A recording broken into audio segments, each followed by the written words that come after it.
Sarah, as you mentioned, you've got your book Heart Minded, which is just absolutely phenomenal, and you've got a beautiful poem within that, in the Mm. epigraph of it, and it's all about coming back into your heart, and I'd love you to read it. The moment you separated from your heart, the moment you closed, quieted, pushed away, turned from, disowned, lost sight of goodness, the exact moment you began to splinter from love, a part of you began doing everything in its power to bring you back. Just as a mother who has lost her child will never tire of standing at the ocean's edge, calling out her beloved's name, sending prayers for survival, blessings in bottles out to sea. She, your heart, began to do the same once you were set adrift. You are never lost, dear one. For the moment you divided, your heart began doing everything in its power to bring you home. I love that one Oh, for you. it's so beautiful. It so brings a tear to my eye every single time. But I think the reason that I just find it so beautiful is, um, because it's so true. It's so true. We were all born with this beautiful heart that just knew and Mm, knows everything. And then, life, like you said, growing up and seeing life. Everyone sees life. They see the darkness but the heart always knows, like I said, there's always more love. Like it's always there mhm, to bring us home if we actually listen to it. And if get we allow ourselves to go into that space where we can hear it.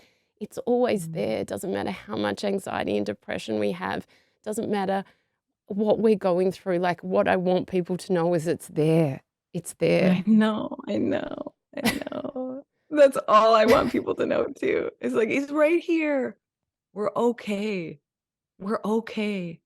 Things might not be okay, but we are. We are. And we're so wise and we're so wise and it's just waiting inside of us to It help. is, it's just, it's Mm, so beautiful. I just want to tell this other story. I was at this retreat and there's this thing where you heal people. And again, I told you I had mm, the bad news. So, this person's lying in front of us. We're in groups of 8. We don't know what's wrong with them. And you put your hands out and you just give them love, right? And I felt in myself like, I just feel like I, I, I I don't don't have have it. the love to Yeah. give. Like, and I was trying so hard. And I thought, oh Mm. God, this poor person's got me as one of their 8, and I don't even really have that much in me. But I'm You're gonna give shooting them. darkness into Yeah, them. I felt awful. I was like putting my hands out, and I was like, I don't know how much is coming out.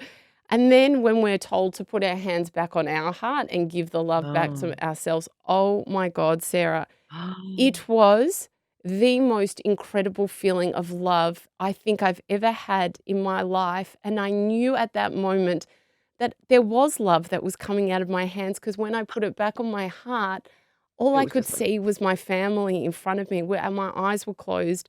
I saw all my members of my family that I love so dearly in front of me, and I nearly fell asleep to that feeling of love. It was so intense, wow. so beautiful. And what I'm trying to say is, I didn't think I had it at that moment. I was Yes. giving it to that woman, and I thought, it's like I've been sapped of all love because of this news. But then Mhm. when I put it back on me, I found it again. It was there. This is the thing, right? So even Yes. when your greatest moments of despair, I remember talking to a dear friend having like just a horrible time, like just so much panic and anxiety, sleepless nights, like really, really heavy job, like so much responsibility on top of that.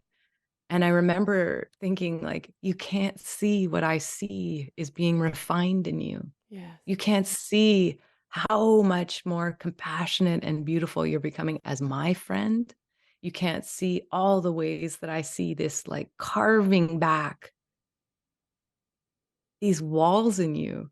You can't see that. He couldn't see that. The only thing I could do was hold in my knowing and how I saw what was happening.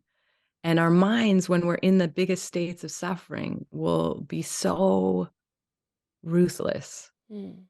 and try and trick us into believing that we aren't full of this. just full to the brim. But I think that's the gatekeeper. Mm. Whatever feeling you felt like this, I don't have anything, that's your mind.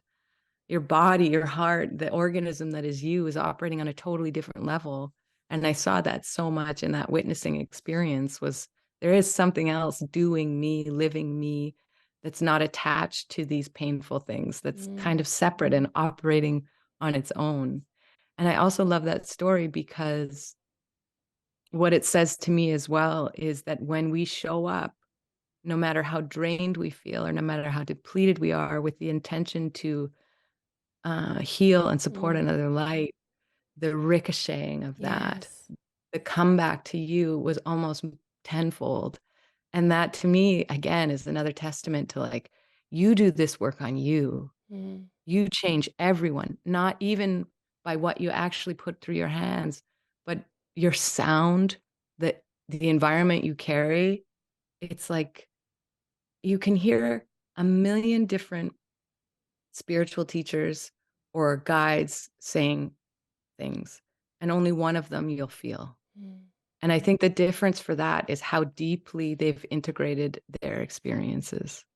We can regurgitate all of these things, but until we've met with our own flaming bulls, we won't have that kind of burned into us. But it's so beautiful. I love that story. It's